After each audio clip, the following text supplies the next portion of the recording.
We are back to work on 2004 4Runner with the 4.7 V8. I'm getting a code, error code P0051, and it says that's failed O2 sensor. There's my O2 sensor right there, and you can see how rusted this truck is. And I can't quite see where the connector is. I'm guessing it's behind there somewhere. So first thing I'm going to do is jack this truck up and get this passenger wheel out. I'm just planning on installing this one that I found online. It's a Denso 234-4138, and supposedly other people have used it on this engine and had good luck with it. So let me get this wheel off and see how it goes. One thing I always like to do when I take these wheels off is slide them underneath the vehicle so that if the thing decides to fall, I do have a jack stand under there, but there's a lot of rust on this vehicle, so I like to always put the tire underneath it, so that way if it falls, I'm not completely crushed. So this gives us a lot more room to get in here. Just get some light on the subject. So now I got a lot of room here to work on this, and let me see if I can get to that wire back there, get that oxygen sensor going. All right, here's a little better view. There's the connector back there. I had to move this rusted insulation that was supposed to be around the exhaust manifold, but it rusted out, fell away. It's just trying to keep heat away from everything, but I'm just gonna disconnect that there. But first I'm just gonna try and heat this up a little bit and try and break that free before I start tearing into the connector.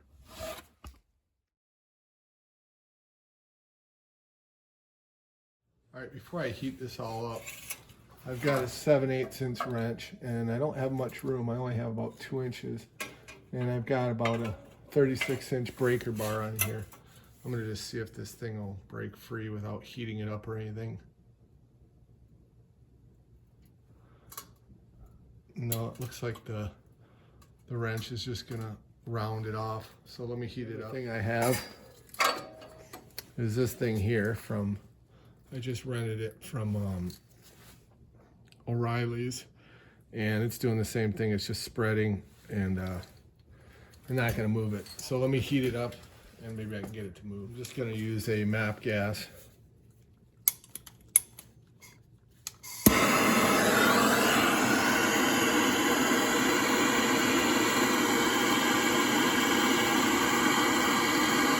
Turn the light off so you can kind of see when this thing turns red. Probably about a minute. Not quite turning red. Been about a minute. So let me turn the light back on and see if that thing will move.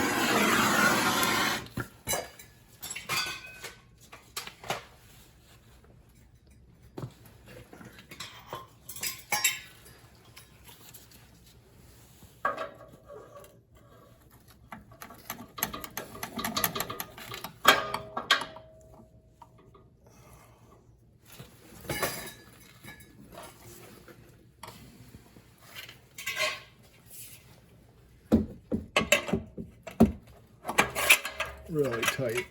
Let's see if I can spin this. Might have to do it that way first.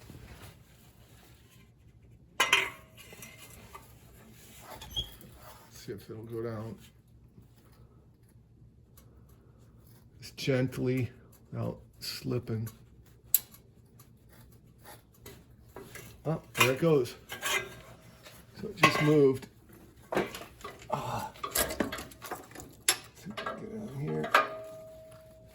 Not able to do it by hand yet, but it moves, so that's good. There it goes. Not really worried about the wire.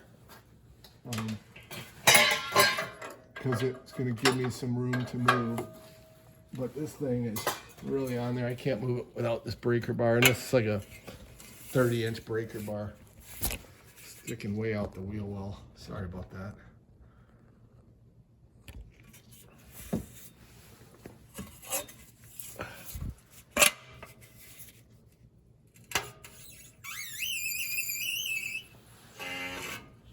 I mean, this is actually hard with this breaker bar, so I didn't put any lubricant on this thing. I don't know if that lube stuff works. Heat works the best.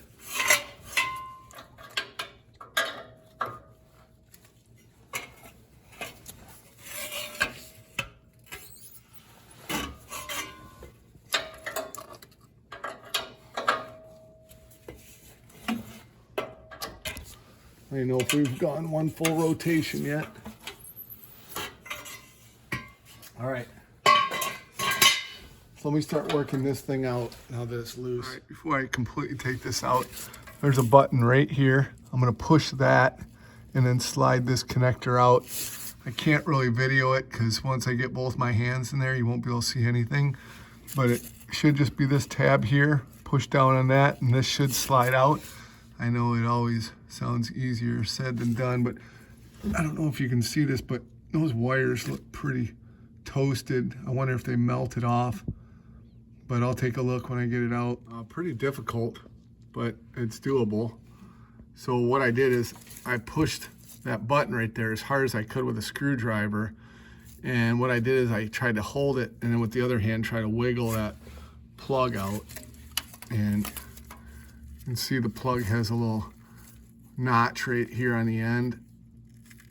Hard to see with that light, but it's out. So now let's get the rest of this sensor out and put the new one in. Okay, I'm only getting about one turn at a time here. There's just not much room. I mean, it's loose right now, but it's still hard to, there it goes. All right, so here's the old one. And again, I'm getting a P0051, which says bank 2, sensor 1, which should be the one upstream, which is this one. And it's a heated oxygen sensor. So we'll put the new one in. The new one comes with some copper anti-seize that I put on here, so I'll get that put on right now. So here's the new sensor, and on that plug, here's that little indentation here that you got to get over to pull it out.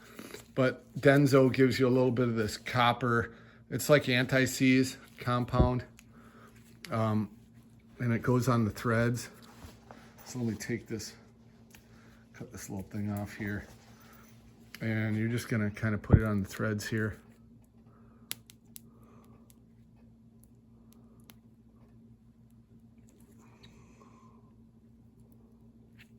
And that's it. And just put it so that one day it will actually come out easier, but heat works pretty good also. So, you know, if you got a little MAP gas torch, that'll work fine. They give you quite a bit here, so you can be pretty liberal with it, I think. Shouldn't hurt it. All right, let's put it in. All right, let's put this new one in there.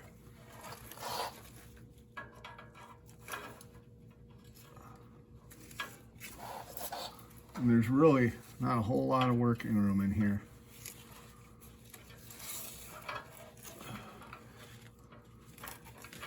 Sorry, I can't get you a better shot on the camera. I can barely get my hands in here. It's actually not that bad for an O2 sensor to have access to.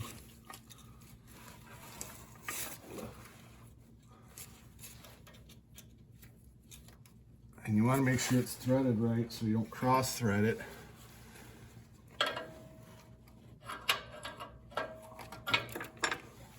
And it looks like it's pretty good right there. Let me see if it goes in. Yeah, it feels like it's smooth. Hopefully.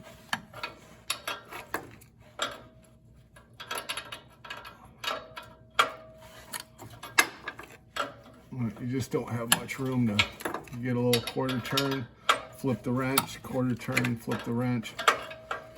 Now, if your truck's nicer than this one, you're gonna have a shroud right here that you gotta remove, but, oops, sorry about that. But this one doesn't have any of that fancy stuff left. Okay, this gives you quite the workout. And that's about it. That's good. So there's a crush ring on the end of there, so that should be good.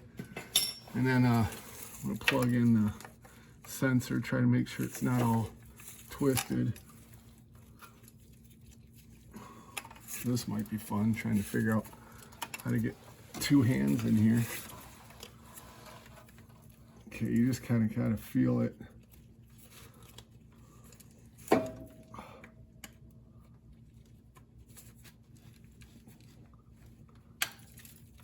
All right, I think it clicked.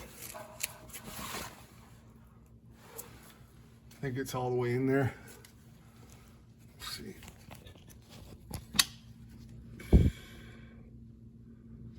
You know, just pull on it, make sure it's all the way in there. Yep, it's in there. Just make sure the lines aren't gonna hit anything that gets hot. And it looks like it's good right there. So we'll start putting everything back together, which is basically just take the truck off the jack stands, put the tire back on, or vice versa, whichever works better. All right, so that's how you change the O2 sensor. This is on the passenger side.